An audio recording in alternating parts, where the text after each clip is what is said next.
Welcome to the Secrets of College Planning. I'm your host, Anthony Uva, and today we're going to get into some education in the state of New Jersey. My guest today is Michele Siekerka. She is the president of the NJBIA, the New Jersey Business Industrial Association. Welcome to the show. Thank you, Anthony. Yeah, so usually I start my guests where they went to college. So where'd you go to school? Rutgers undergrad and Temple Law. Fantastic. So just to go back a little bit in time, when did it all begin for you? Was it automatic that you had to go to college, or did it start freshman year, senior year of high school? When did it all come together for you? So actually, I'm the first in my family to go to college, and it was when I was very young. For some reason, I wanted to be a lawyer. No lawyers in the family, again, first to even go to post-secondary, and I think my mom said it's because I like to debate and talk a lot. Maybe that's true, who knows? But in any event, so I knew in order to become a lawyer, I had to do what was required to become a lawyer. So I had to go do well in high school, to go to college, to go to law school, to become a lawyer, and I pretty much had that, that glide path set for me. Great. Now, how did you end up picking Rutgers University? Yeah, interesting. I was accepted to a small handful of schools. I come from a very blue-collar Hudson County family. I had to pay my whole way for everything, so I didn't have parents who could afford my post-secondary education.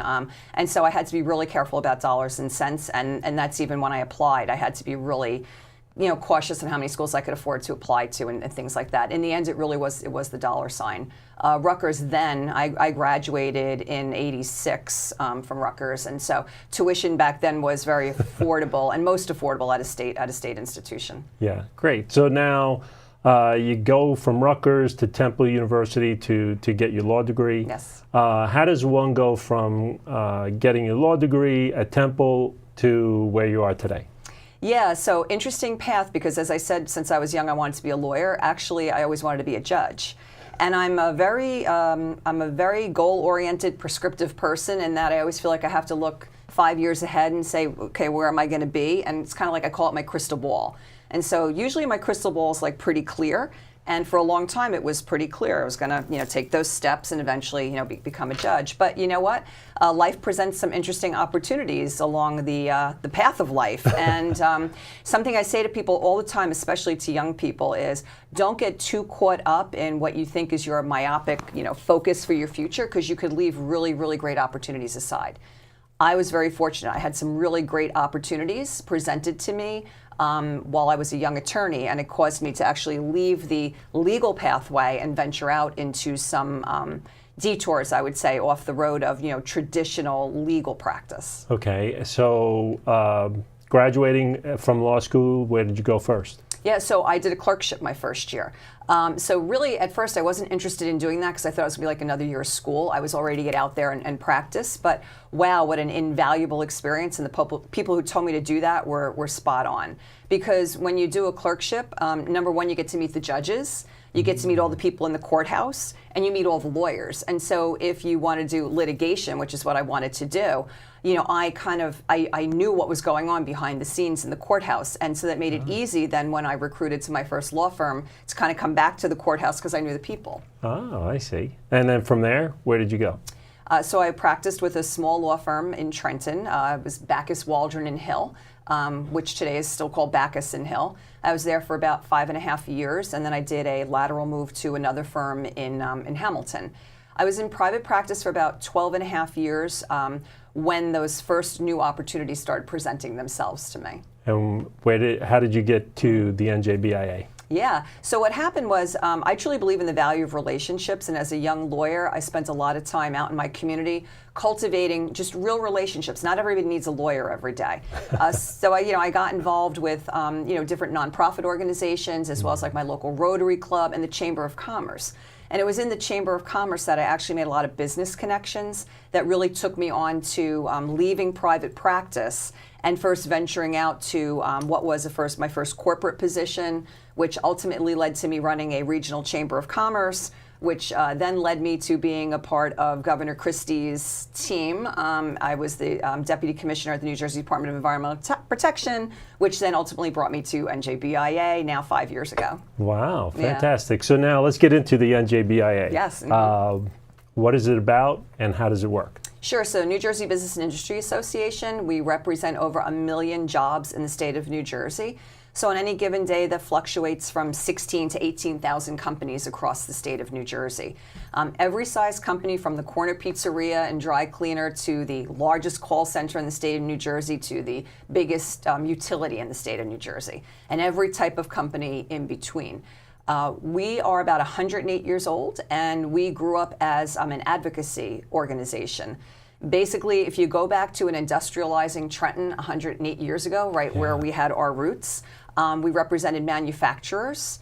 And at that time, manufacturers were looking at new legislation which was going to allow employees to sue employers. And so we stepped up and started an insurance company back at that time called New Jersey Manufacturers Insurance Company to create workers' compensation and to advocate on behalf of those manufacturers. So we had a product that we could offer to protect them, and we also advocated to ensure that any laws and policies and regulations would allow those industrial people, to continue to create new jobs in the state of New Jersey. Fast forward 108 years through all those decades, certainly while manufacturing is thriving and alive and well in New Jersey, obviously business and industry has grown through every type of, any type of company you can possibly think of. Yeah. And so today we're very proud of our advocacy on behalf of New Jersey business to ensure that we have a strong business climate within which to grow jobs, and that it is regionally competitive and affordable. Certainly those two last things are very challenging as we sit here in New Jersey today, but that's what we strive for. Great. Now, to get into what it actually does for students that are in New Jersey graduating from college, what can they do with the NJBIA? Yeah, so it's one thing for me to say that we exist to create new jobs and keep business strong. But if that's all we did, we wouldn't be doing our job, because we need to ensure that for every job we create, there's a skilled workforce to step into that job. And then we have to make sure we can sustain all of that, right? Mm-hmm. So this is where our efforts on workforce development come into play. We spend a considerable amount of time understanding what the needs of New Jersey companies are, and then taking that information and partnering with academia as well as government to help to build the skills of our next generation workforce. Okay, so what does the NJBIA do with the colleges in New Jersey? Yeah, we partner with the colleges. So pretty much every college, including public and private and community college, are a member of NJBIA and partner with us, in particular recently on a task force that we assembled in order to discuss how do we attract and retain our next generation workforce, in particularly the students graduating today from our K-12 district. How do we keep them in the state? Because New Jersey is the #1 out-migration state for our youth. Wow. From 18 to 34-year-olds. And within that, there's a large out-migration of our graduating high school seniors. And we need to pay attention to that. That should be a red flag to us. Why are they leaving? So what are some of the things that the universities are doing, the companies are doing in the state of New Jersey to retain those students to stay in the state of New Jersey? Yeah, so one of the challenges is we hear all the time from our members that the students coming out aren't prepared with the skills that are needed for today's workforce. That could mean technical skills, or it can mean employability skills. And by employability skills, I mean those soft skills that we know. Mm-hmm. Communication, teamwork, being proactive, self-directed. Mm. We hear oftentimes from our member companies that this generation is lacking those skills. And we say, well, why is that? And is that really true? And then we go to the students, because I visit college campuses and I talk to the students, and I ask them, about that. And I ask them, why are they here? Why they stay here? And what are they looking for in their jobs? And what do they need? And so I try to take the information I get from the students and feed it to the companies. And they take the information from the companies and bring it back, not just to the students, but to the academics who are writing the curriculum. So one important piece of this is that business needs to be at the center of the table of discussion on the future of curriculum in New Jersey. Frankly, anywhere. Yeah. Our times are so dynamic. And we know that technology is disrupting every day. And so when you have teachers who are working hard to educate their students, but if they're educating them on an archaic platform, those students might be getting A's, but they're not getting A's in the right thing. And so we need to ensure that business is part of this dynamic of creating that new curriculum so that we can deliver students that are job ready from the day they walk out, whether it be from college, career and technical education, community college, or public-private 4-year. So do you see any particular things that students should go into that you see a lot of companies actually picking up? Well, absolutely. I mean, today, one interesting piece, and you asked me at the very beginning of this, did you feel that you had to go to college? Well, I did, because I had a pathway that clearly I couldn't become a lawyer if I didn't go to college and go to law school, et cetera, right? But I have to tell you, I then look at, I have 27-year-old twins, okay? So I think of the pressures we put on their generation, meaning my generation, all my colleagues, on that next generation say, you must go to college or else, right? Well, I believe in lifelong learning, and I absolutely believe that through your life, you should absolutely continue to always better yourself. I mean, I do continuing education today, all the time. But it doesn't have to be this trajectory that we always knew, that it has to be just a direct K-12 and 4-year and graduate, because it's very expensive. And the students today are challenged by that lack of affordability. And so the ability to earn and learn along the way, the role of community college, and then matriculating from community college into public-private, there's so many tremendous opportunities to address the affordability side.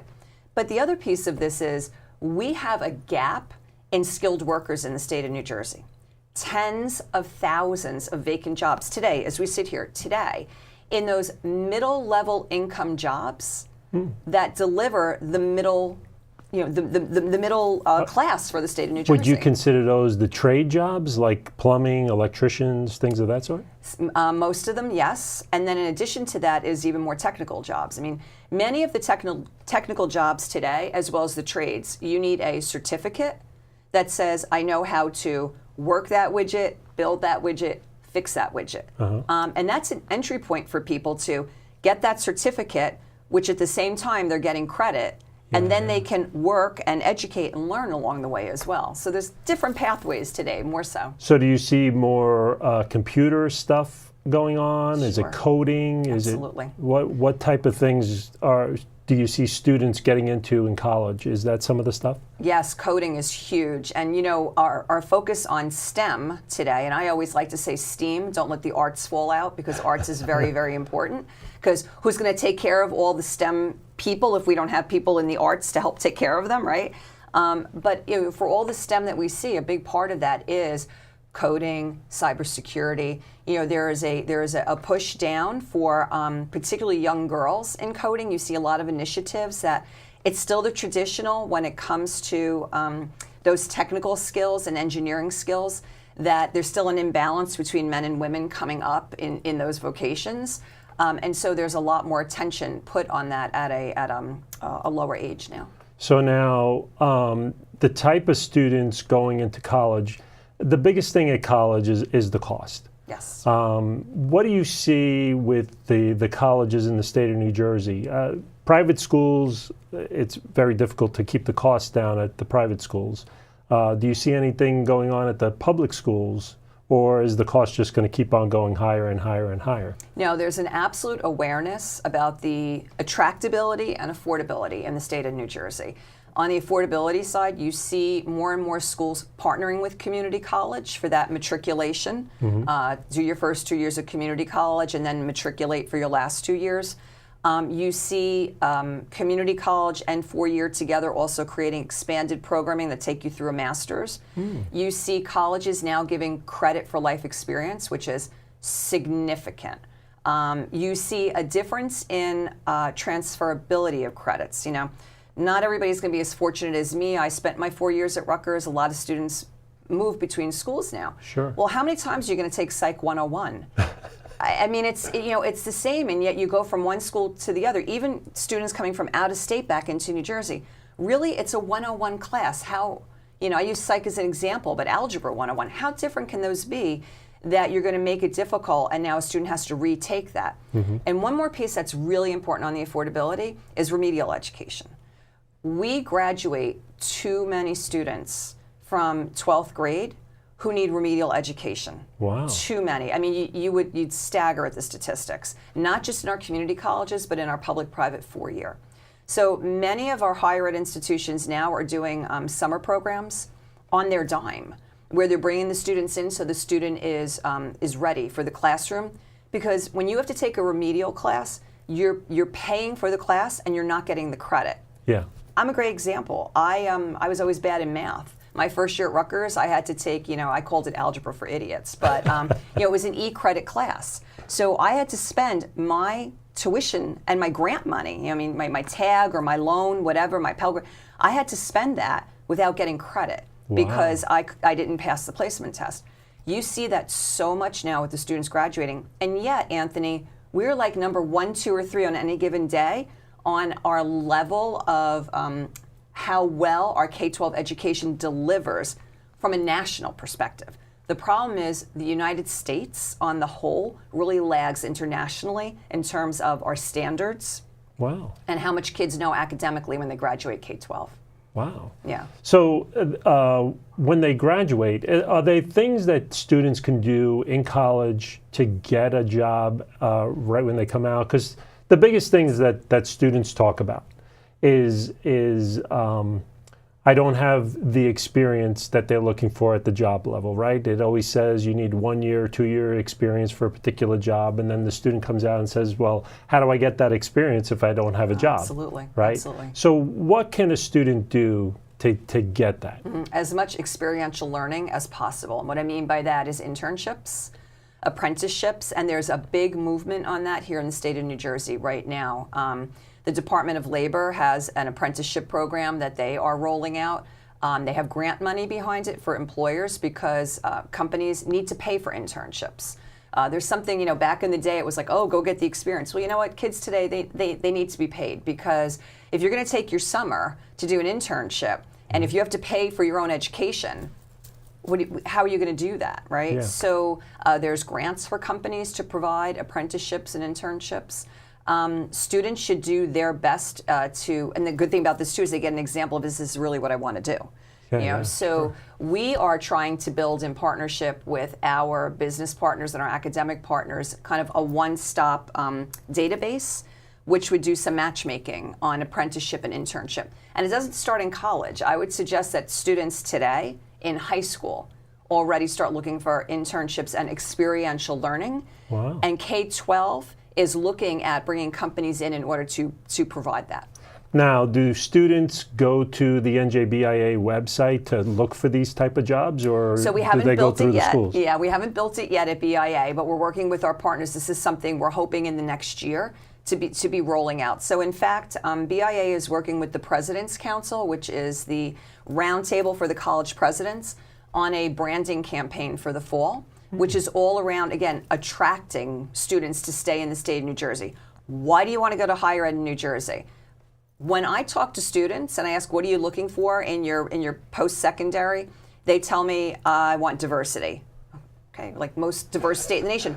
Check that box. I want to come out of school and get a high-paying job. We're a pretty affluent state. We've got high-paying jobs. Check that box, right? I want to be in a vibrant area where I have access to exciting arts and entertainment, things like that. We're right between New York and Philadelphia. You're a train ride away. And today we have areas like Newark, Camden, Asbury Park. You've got these Long Branch. You have these areas building up now that are, you know, wonderlands for our next generation worker in terms of providing the vibrancy of what they're looking for. So we've got the formula. We just never did a good job of telling our own story. So we're very excited about this branding campaign, and as part of that, we want to create this kind of one-stop database where if you're a student, you can go in and you can say, I'm interested in this type of program, and I'll pop the schools who provide that. If you're a parent, you go in, I want to explore where's the best opportunity for my student because they're not sure what they want to do in this. And then the programs will be there, and then we'll have an experiential learning piece of that we'll continue to grow onto into the future. So now, is that for both students and the parents? Maybe parents are looking for jobs as well. Oh, absolutely. Well, parents, so anybody looking for a job today, njbia.org, we have a career center. And our career, if you looked at our career center today, it's exactly what we want to do with internships and apprenticeships of the future. People can post the opportunities they have. So we have at any given point in time anywhere from 80 to 120 jobs posted at our career center. Everything literally from a front desk receptionist to a doctor and everything in between. It's incredible.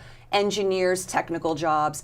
Folks can also post a resume there. So a job seeker can post their resume, and employers can go on there and hunt through the resumes and see. So we want to replicate that model and do that with experiential learning. The challenge, I talked about that one big database. What we think we're going to need to do is create really by region and probably by county these types of databases at a local level, especially if you're talking K-12. I mean, a kid going to school in Robbinsville is not going to take an internship during school up in Bergen County, right? So you need to be connected with what's in your community. Right. So will eventually the NJBIA have different websites for different counties? Is that how it would work?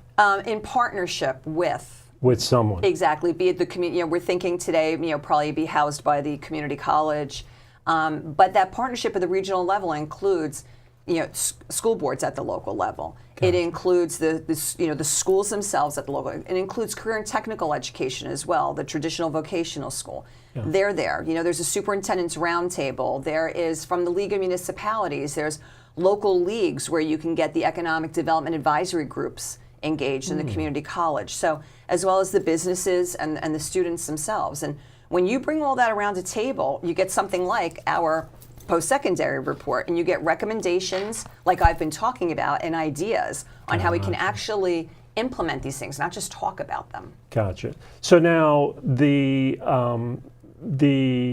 education value from the NJBIA, are there anything that a student can look at and say, okay, this should be my path that I should take? Is there any kind of like articles or something like that they could read on the njbia.org? Yeah, I would say, on the Career Center, I'm sure there's some resources there. Right now, and the good news is we're working on building it because these things don't happen quickly. The bad news is we could have used this stuff a decade ago. Sure.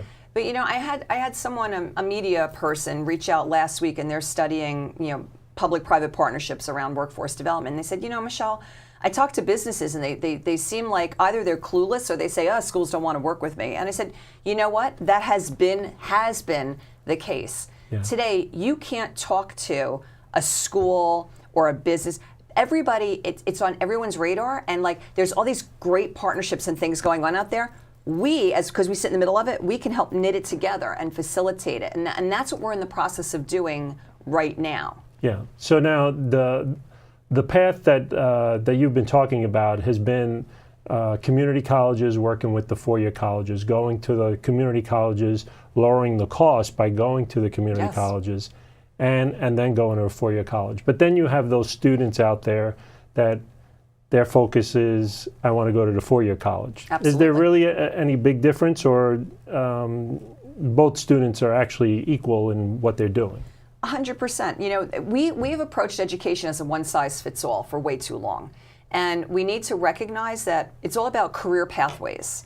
And we're not doing a student justice if we're ramming in them, you got to go to college right now, because too many of them drop out. And when a student drops out of college, it's demeaning to them. Yeah. They lose their confidence. Money is spent. They carry the baggage, whether they may be carrying a loan, but they also carry the baggage if it was their parents' money. They say, oh my gosh, I didn't get that done. And now they have to regroup and get themselves back together, and they're probably losing 1 or 2 or 3 years in that process. not every student is ready on that graduation day to make that leap to traditional public-private 4-year. Right. And parents have to have that honest, open-minded discussion. Parents also, and as a parent, those twins I talked about, right? Each of them, their pathway is so different. And, we're not doing our children service if we ignore that pathway, saying maybe community college, a couple of years is what they need right now, because they don't know what they want to do, right? And let them explore there. And then, because when they go from there and they matriculate, chances are their grades are going to be even better in those, last 2 years Sure. than they might have been if you forced them when they weren't ready to go. So that brings me to my last question, and we're coming to the end of the show. What advice do you want to give to the parents and the students that are out there listening? Yeah, so my advice to both is, number one, I believe in lifelong learning, okay? It's significantly important, and post-secondary is a significantly important part of your development as a person. It doesn't have to be on the regular trajectory like many of us thought it had to be. My best advice to students and to parents is look at those alternative pathways where you can earn and learn along the way. If you have any challenge about affordability, look at New Jersey schools. They're fantastic. I know we're a small state, and immediately kids go, I want to get away from home. I went to Rutgers, an hour down the turnpike got me away from home. Look at New Jersey schools. They have a lot to offer, and it's going to help you on affordability too. Great. Well, thank you very much for coming on the show. It was a pleasure. Thank you. Yeah, so you've been watching The Secrets of College Planning. I'm your host, Anthony Uva. Until next time.